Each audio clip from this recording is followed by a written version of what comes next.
네, 위클리 브리핑 시작합니다. 안녕하세요. 김주영입니다. 오늘은 키움증권에서 시황 담당하시는 이성훈 연구원, 또 디지털 자산 원자재 커버하고 계시는 심수빈 연구원 모시고 이번 주 시장 전망 같이 한번 체크해 보겠습니다.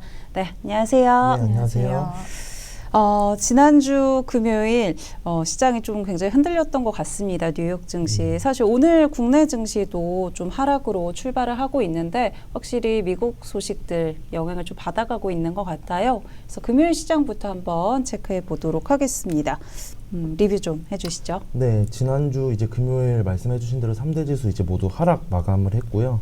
일단 사실 기본적으로 가장 큰 트리거로 작용을 했던 게 그 차기 연준 의장으로 이제 케빈 워시가 좀 지명됐다라는 소식이 그 매파적 정책에 대한 조금 우려를 좀 자아내면서 네. 기술주 중심으로 좀 하락 트리거로 작용을 했다 이렇게 말씀을 드릴 수가 있겠고, 일단 그 케빈 워시라는 그 연준 이사가 지명이 되면서 그 최근에 약간 계속 좀 유발되고 있었던 그 셀 네. 아메리카에 대한 우려가 오히려 좀 완화가 되었고요. 그러면서 이제 달러화가 강세를 연출을 했습니다. 네. 그러다 보니까 이 달러화 강세가 좀 최근까지 사상 최고치를 좀 기록을 하던 국제 뭐 금이나 은 가격에 좀 차익 실현 트리거로 작용을 하면서 이 원자재 시장에서 자아냈던 약간 급격한 변동성이 좀 위험자산 선호 심리 위축으로 좀 이어졌다 이렇게 말씀을 드릴 수가 있겠고, 여기에 사실 뭐 연준의 이제 독립성 우려 훼손도 있었는데 네. 12월 생산자 물가가 또 시장 예상치를 상회를 했습니다. 사실 이러한 부분들이 좀 복합적으로 국채 금리 상승이랑도 좀 연결이 되면서 아무래도 좀 약간 밸류에이션 측면에서 좀 부담이 있었던 기술주 중심으로 좀 하락을 했다 이렇게 좀 요약을 할 수 있겠습니다. 네, 기술주 중심의 하락이 좀 두드러졌던 금요일 시장이었고요. 방금 이야기해 주셨지만 역시나 좀 트리거로 작용했던 게 케빈 워시 연준 의장으로 이제 지명이 됐다라는 부분인데 어떤 인물이길래 시장에 이렇게 우려를 좀 했던 건지 궁금합니다.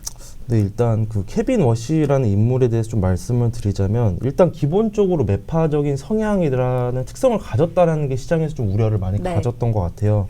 과거 이제 금융위기 때 이 인물이 조금 이제 이쪽 정부의 이제 경기 부양책 같은 것들이 좀 장기적인 인플레이션을 유발한다라고 조금 언급을 하면서 기본적으로 이제 과거부터 좀 매파적인 발언을 좀 계속 유지를 했던 인물이었고, 또 특징적인 점이 이 대차 대조포 축소 즉 이 양적 긴축에 있어서 이제 굉장히 찬성을 하고 양적 완화에 있어서는 조금 비판적인 태도를 지속적으로 이제 해왔던 인물이거든요. 네.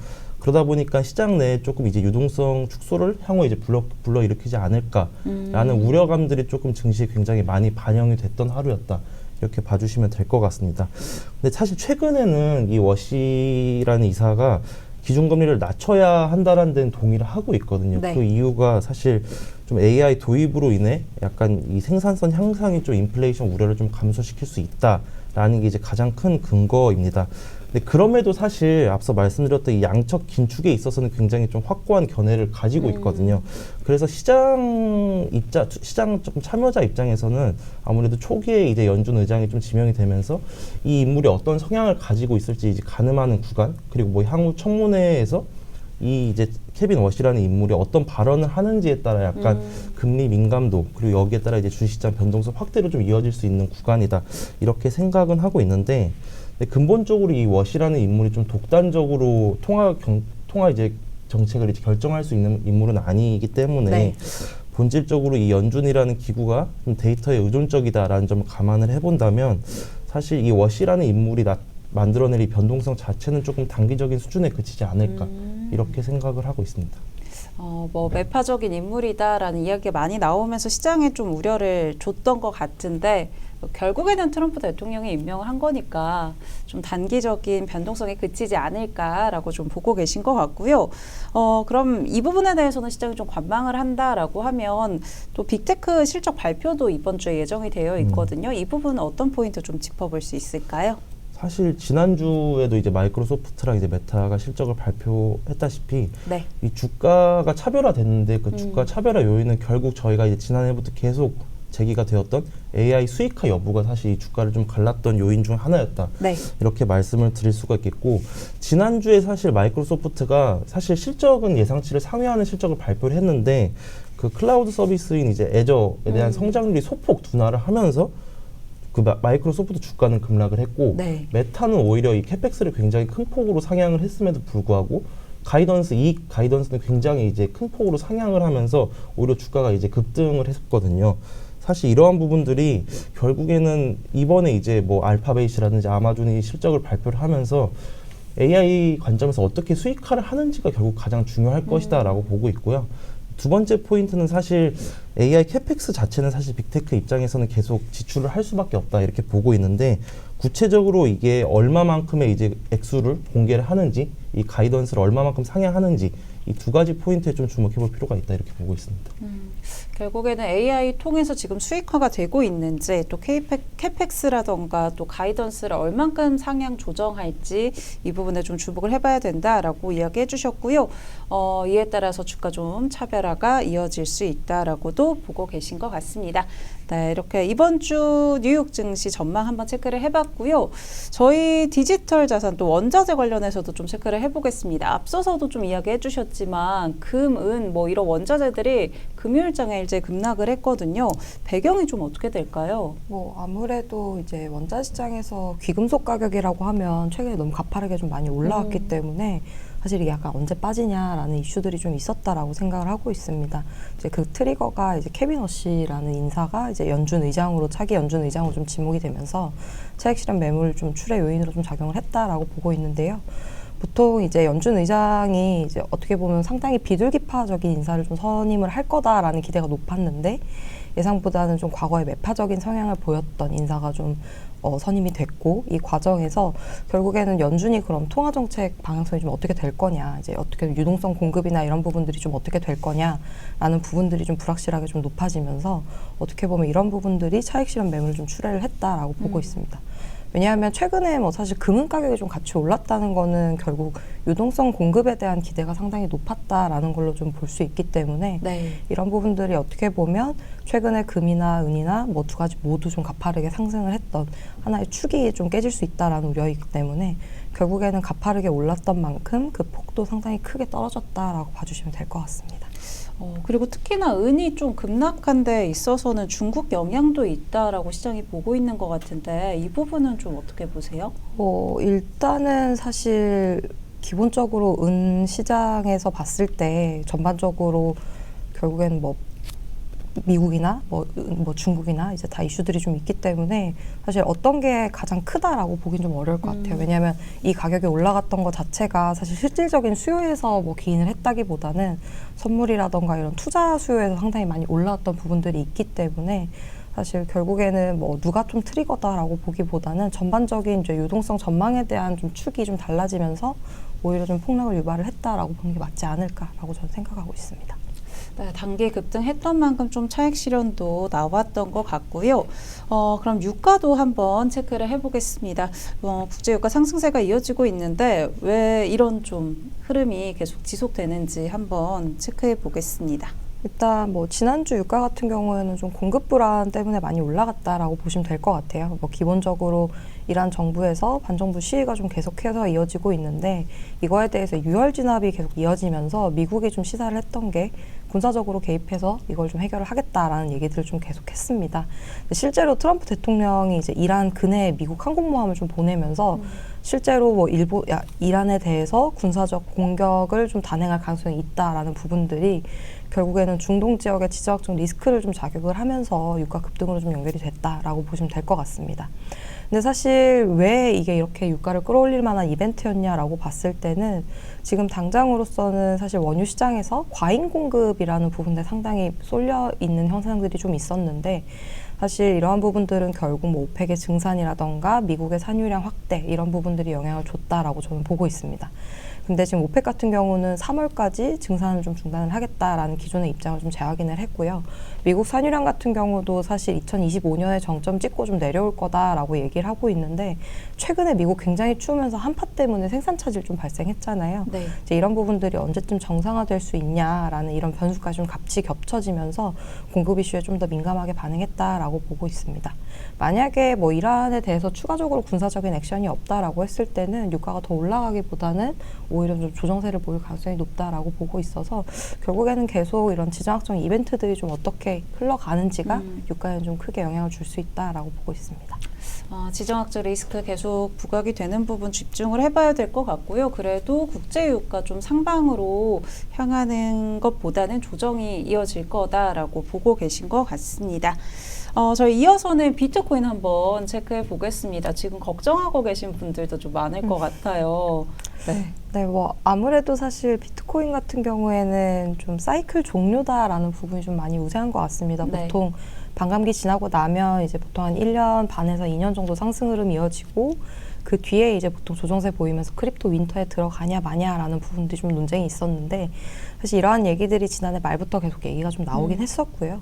사실 전반적으로 뭐 기관들의 수요라던가 이런 부분들이 아무래도 계속 수요를 좀 들어가면서 뭐 옛날과 같은 크립토 윈터는 없을 거다라는 기대가 높았는데 사실 이번에도 사실 2022년이나 2023년과 같은 폭락세는 없겠지만 사실 어떻게 보면은 좀 전반적으로 위험 회피 성향이 높아졌을 때 가장 먼저 빠졌던 자산 중에 하나가 비트코인이었다라고 저는 보고 있습니다. 그래서 결국에 최근에 가격 많이 올랐던 거는 결국에 뭐 미국 연준의 이제 뭐 완화적인 통화 정책이라던가 재정 부양책, 뭐 달러에 대한 회피 성향 이런 부분들이 좀 영향을 줬다라고 생각을 하고 있는데 결국에 이번에도 트리거는 뭐 연준 위원장 지명 이슈에 따라서 유동성에 대한 부분들이 좀 달라졌다라는 부분들이 아무래도 영향을 주지 않았을까라고 보고 있고요. 그 전에도 이미 사실 조금 빠지긴 했었는데 네. 그 이유를 좀 살펴보면 결국 트럼프가 다시 또 관세 카드를 꺼내 들면서 전반적으로 금융시장에 좀 위험자산 선호가 좀 위축됐던 부분들이 있었기 때문에 결국에는 투자 심리가 좀 전반적으로 회복이 되기 전까지는 사실 크게 올라가기 좀 어렵다라고 보고 있고 전반적으로 스트래티지나 뭐 미국의 주요 채굴 기업들이 네. 사실상 비트코인 매도세에 나서지 않는다라고 생각을 해보면 사실 하반기 경직성은 어느 정도 좀 형성이 되지 않을까라고 저는 보고 있습니다. 당분간은 상승 모멘텀은 좀 가져가기 어렵다라고 보고 계신 것 같고요. 여전히 투자 심리가 좀 회복이 돼야 비트코인도 긍정적으로 살펴볼 수 있을 것 같습니다. 그럼 이번 주 국내 증시도 한번 체크해 보겠습니다. 사실 오늘은 그래도 좀 낙폭을 줄이고 있는 것 같기는 한데 이번 주 전망 좀 어떻게 보고 계실까요?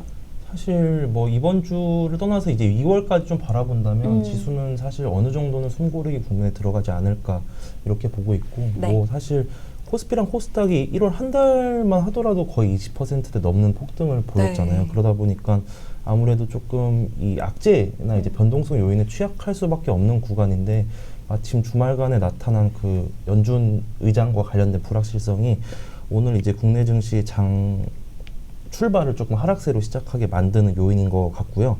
다만 결국에는 사실 코스피가 이렇게 상승을 하게 된 배경이 뭐 기타 이제 다른 요인들이 아니고 결국 네. 실적이잖아요. 이 실적 모멘텀 자체가 여전히 견조한 흐름들을 보이고 있고 지난주에 이제 삼성전자랑 이제 SK 하이닉스가 이제 세부 실적을 이제 발표를 했는데 연초에 사실 반도체를 중심으로 해서 이익 레벨업이 상향을 했는데 그 이후에 사실 2차적으로 계속 상향을 하고 있는 상황입니다. 네. 그 현재 이제 컨센서스 기준으로 이제 SK 하이닉스랑 삼성전자의 이제 영업이익 전망치가 130조 원, 이제 158조 원으로 이제 상향이 된 상태인데 이게 사실 미국만 하더라도 마이크론이라든지 샌디스크가 현재 주가가 급등세를 보이고 있잖아요. 이러한 미국 반도체주랑 이제 밸류에이션 측면에서 비교한다고 하더라도 여전히 국내 대형 반도체주의 이제 밸류에이션의 확대 여력이 있는 구간이다 이렇게 생각을 하고 있고.